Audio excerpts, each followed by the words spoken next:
River Phoenix never felt like a product of Hollywood. He felt like an interruption. In a city built on noise, ambition, and calculation, River arrived quietly, almost accidentally. His presence was gentle, introspective, and deeply human. He did not dominate the screen. He haunted it. Audiences sensed something rare in him, something unmanufactured, as if the camera had simply discovered him rather than created him. He was young, he was gifted, and he was already tired. From the outside, River Phoenix represented promise, the future of cinema, a new kind of masculinity defined not by force, but by sensitivity. Critics spoke of him as inevitable, destined for greatness. Studios watched carefully, aware they were witnessing something they could not easily replicate. But inside, River carried a weight far heavier than his years. Fame arrived early, before identity had time to settle. Expectations formed faster than understanding. He was praised for depth he had not yet learned how to survive. The world admired his maturity without asking why a teenager felt so old. River did not chase stardom, he endured it. Behind the thoughtful gaze lived confusion, pressure, and a quiet struggle to reconcile who he was with what the world demanded he become. Hollywood offered admiration, but not guidance, applause, but not protection.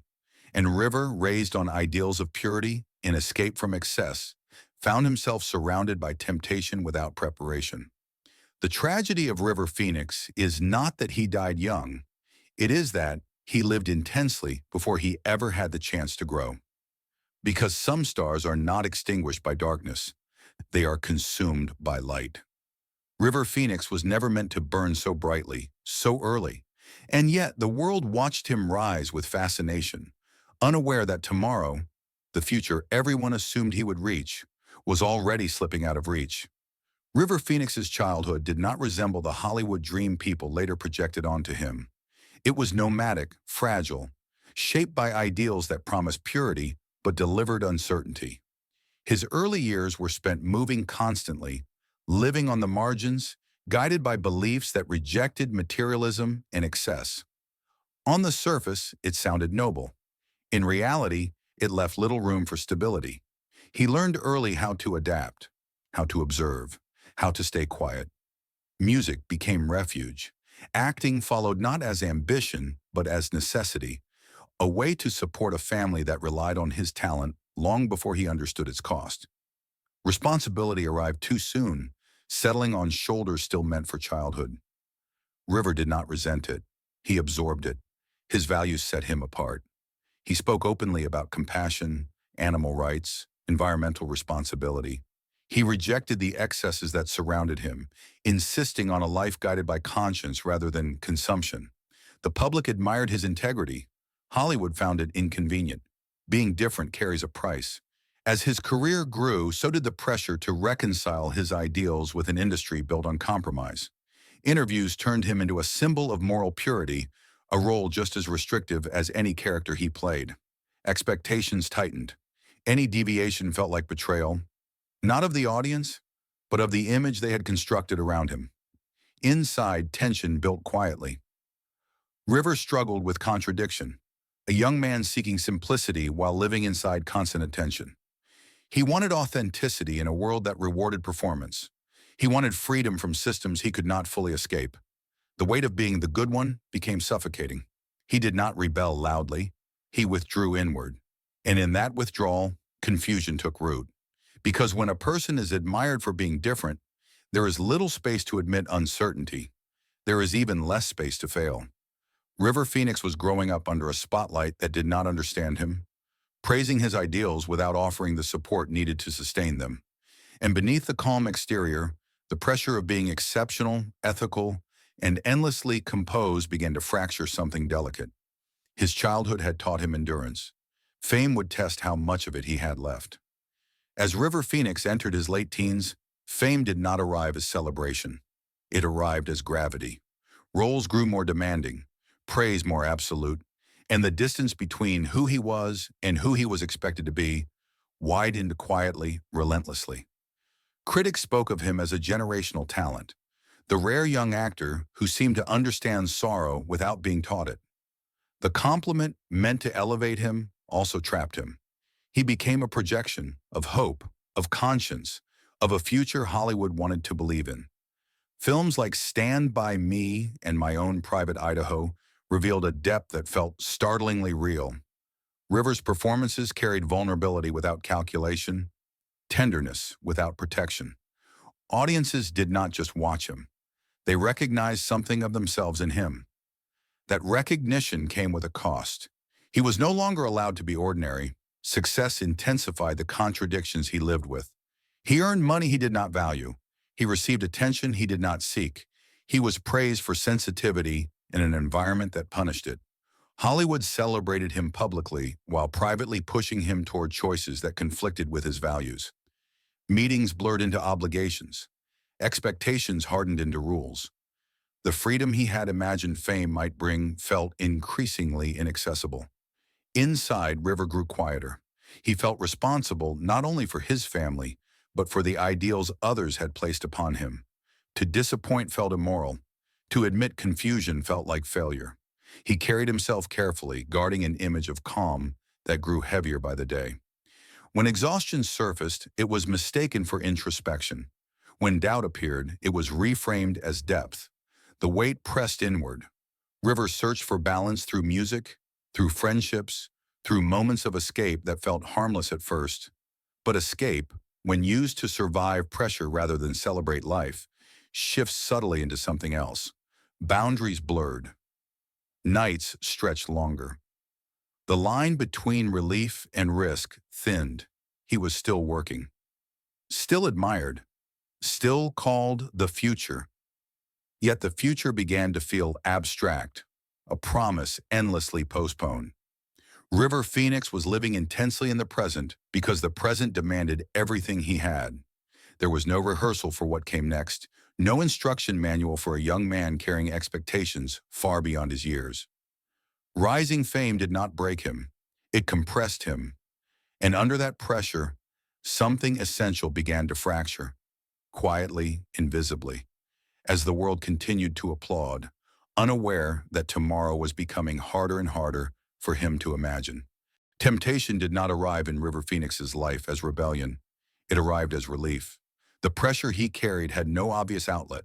He was expected to be principled without faltering, sensitive without collapsing, mature without ever appearing lost. In a world that offered few safe spaces, escape began to feel like oxygen. Nights became longer, boundaries softened. What started as moments of release gradually took on a more dangerous shape. River did not seek excess, he sought quiet. But quiet is difficult to find in Hollywood, especially for someone who never learned how to say no without guilt. Friends came and went, scenes blurred together, music, conversation, and late hours offered temporary insulation from the expectations waiting each morning. The relief was brief. The consequences accumulated. On the night of October 30th, 1993, everything converged. Outside a club in Los Angeles, the atmosphere was charged but unremarkable. Another night in a city that never slept. Another gathering where art, youth, and risk intertwined casually. River was not performing. He was not being watched as a star. He was simply there, trying to exist among peers without the weight of projection. Then his body failed him. What followed unfolded publicly, painfully. Distress escalated into collapse. Panic replaced confusion. The sidewalk became a stage no one wanted. The young man the world called the future lay vulnerable, exposed beyond control. Emergency lights cut through the night, too late to restore what had been lost. River Phoenix died at 23. The shock was immediate, the disbelief universal, the questions relentless. How could someone so thoughtful, so idealistic, end like this? The simplicity of the narrative, excess, tragedy, cautionary tale, arrived quickly, offering closure without understanding. It was easier to moralize than to examine the system that demanded perfection while offering no refuge. For those who loved him, the night never ended. For the industry, it passed too quickly. River's death was not a spectacle he chose. It was the final consequence of a life lived under relentless compression, ideals praised, pressure ignored, vulnerability unseen. The escape he sought did not save him. It only revealed how little space he had ever been given to fail safely. That night changed everything.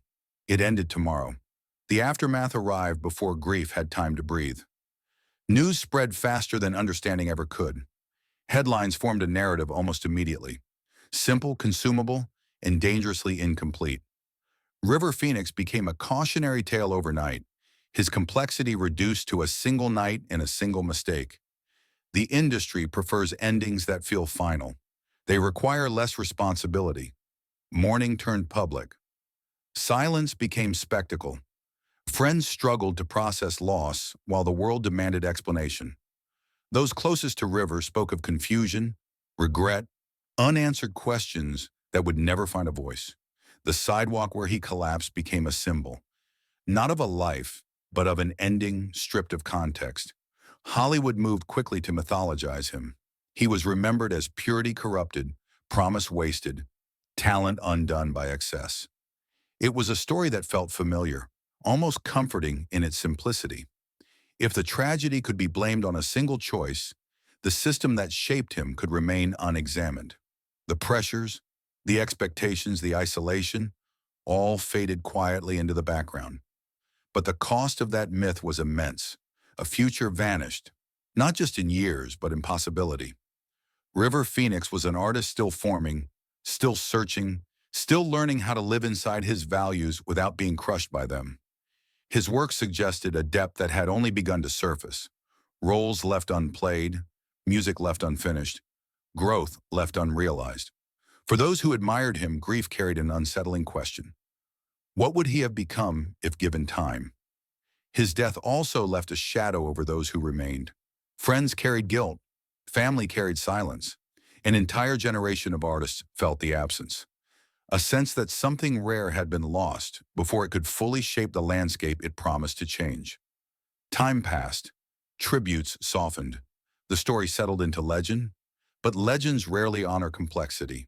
They polish pain into something distant, manageable. River Phoenix became frozen at 23, eternally young, eternally unfinished. The boy who never reached tomorrow became a symbol rather than a person. And in that transformation, something essential was lost again.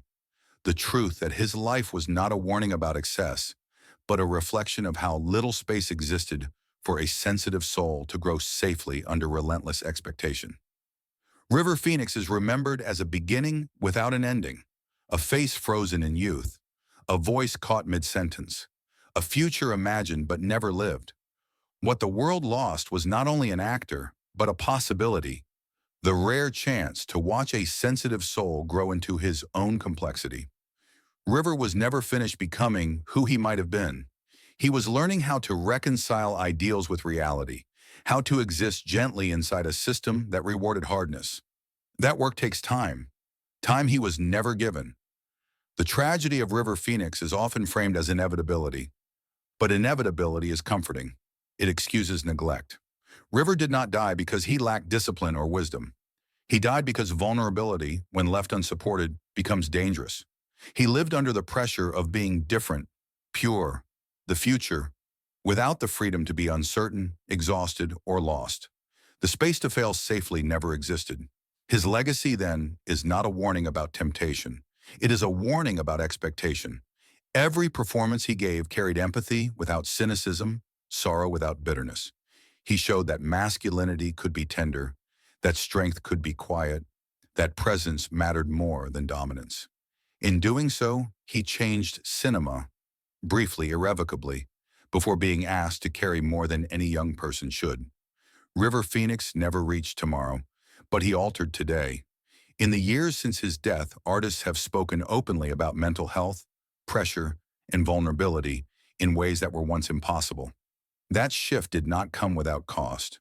Part of that cost was River, his life, his future, his unfinished becoming. To remember him honestly is not to romanticize his ending, but to question the world that surrounded it, to ask why brilliance is so often celebrated without protection, and to recognize that some stars do not fade, they are consumed by the light we refuse to soften. River Phoenix remains where he fell in time, not as a lesson in failure, but as a reminder of how fragile promise can be when care arrives too late. And perhaps the truest tribute we can offer is this: to let the next river phoenix reach tomorrow.